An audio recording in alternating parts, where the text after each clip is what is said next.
Olá, tudo bem? Isis Vieira aqui para darmos continuidade ao módulo 7, Mindset Financeiro. Na aula de hoje eu falo sobre a raiz da escassez. Vamos lá? A generalização pode ser a escassez da sua liderança. Por quê? Existem muitas pessoas que usam tudo ou nada para justificar ou procrastinar as ações necessárias, como, por exemplo, um gestor falar que ele não tem nada de ferramentas para gerir de forma adequada a sua equipe, ou que ele precisa de tudo que seja organizado no momento certo para conseguir gerir a sua equipe. Então isso daí acaba que diminuindo o seu potencial, as suas capacidades, além de trazer dubiedade nas interpretações.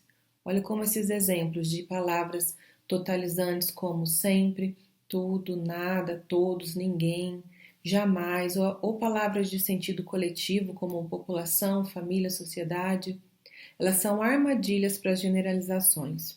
Observe esses exemplos. A população brasileira não acredita mais no voto como instrumento democrático. As escolas estão aquém das expectativas do Enem. Os adolescentes não gostam de estudar. O serviço de telefonia não atende às necessidades dos usuários. Todo advogado é desonesto. Nenhum político se preocupa com o povo. Quando você ouve essas frases, não dá a entender que é 100% das pessoas que estão concordando com isso? Mas olha só como que você pode fugir das generalizações. Grande parte da população brasileira, a maioria das escolas, geralmente alguns adolescentes, com muito acerto, Nelson Rodrigues, que foi jornalista e dramaturgo brasileiro, toda unanimidade é burra. E verdade seja dita, unanimidade e generalização são expressões que dialogam entre si. Quando se generaliza, acata-se o que sopra o senso comum e deixa de lado a capacidade de construir um argumento original.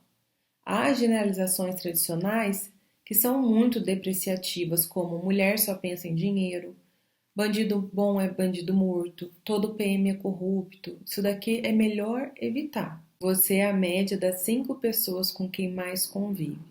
Com certeza você já deve ter ouvido essa frase, que é do grande empreendedor e palestrante Jim Rohn. O ambiente em que a gente vive afeta o que somos. O conjunto de características do grupo em que a gente está inserido influencia na maneira em que nos comportamos como pessoas e em quem nos tornamos. Você já considerou que as pessoas que o cercam podem afetar o caminho do seu futuro e da sua carreira? Todos nós precisamos de familiares e amigos em nossas vidas. Mas você já parou para pensar que talvez algumas dessas pessoas tenham um impacto negativo na sua vida, mesmo que sem querer?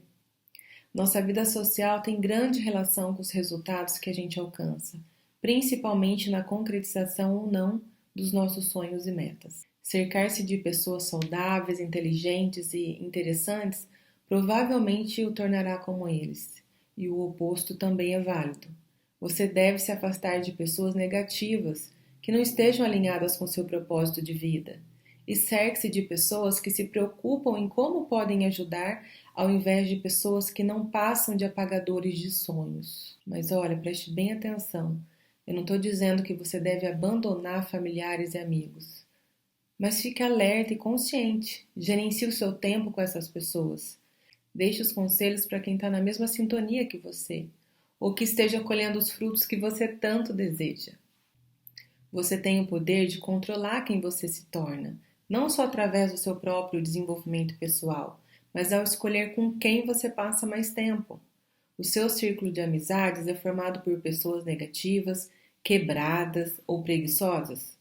Então, provavelmente, este será o conjunto de coisas que o seu futuro vai reservar para você. E aí não adianta esperar que alguém faça um milagre. O poder do nosso ambiente é tão grande que pode influenciar toda a sua vida. Tudo que você quer para o seu futuro, ele pode ser moldado através das relações que você tem no seu dia a dia. Por isso que é muito importante você expandir o seu network. E olha, eu reforço. Isso não significa que você deve abandonar família e amigos. O fato é que talvez eles não sejam os melhores conselheiros para o que você está procurando.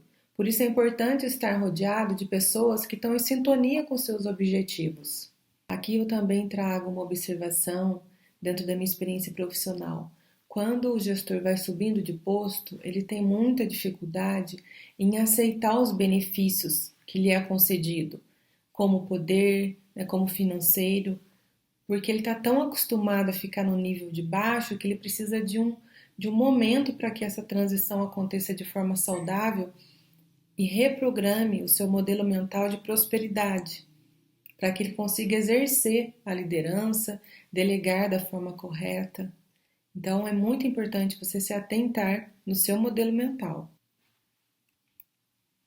A pirâmide de Maslow, ou a hierarquia das necessidades de Maslow, é um conceito criado pelo psicólogo norte-americano Abraham Maslow, que determina as condições necessárias para que cada ser humano atinja sua satisfação pessoal e profissional.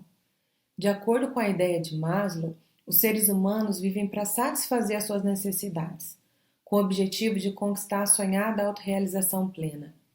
O esquema descrito na pirâmide de Maslow trata justamente da hierarquização dessas necessidades ao longo da vida do ser humano. A pirâmide é dividida em 5 níveis hierárquicos, cada um formado por um conjunto de necessidades.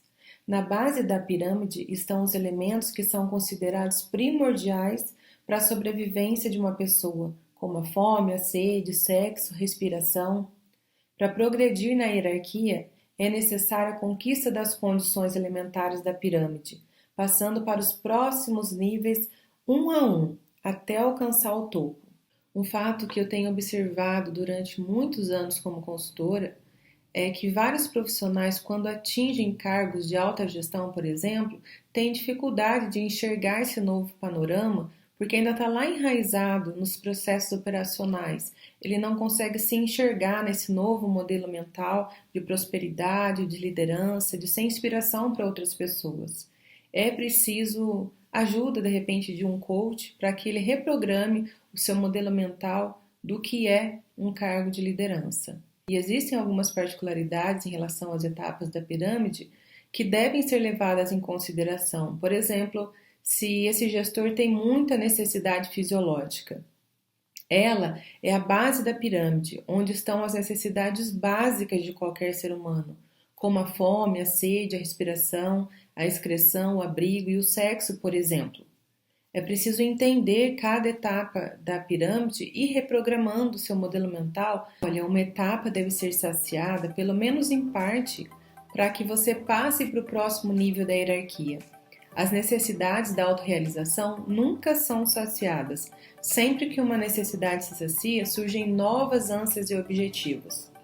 As necessidades fisiológicas nascem com os seres humanos e são as mais fáceis de serem saciadas, ao contrário das outras etapas.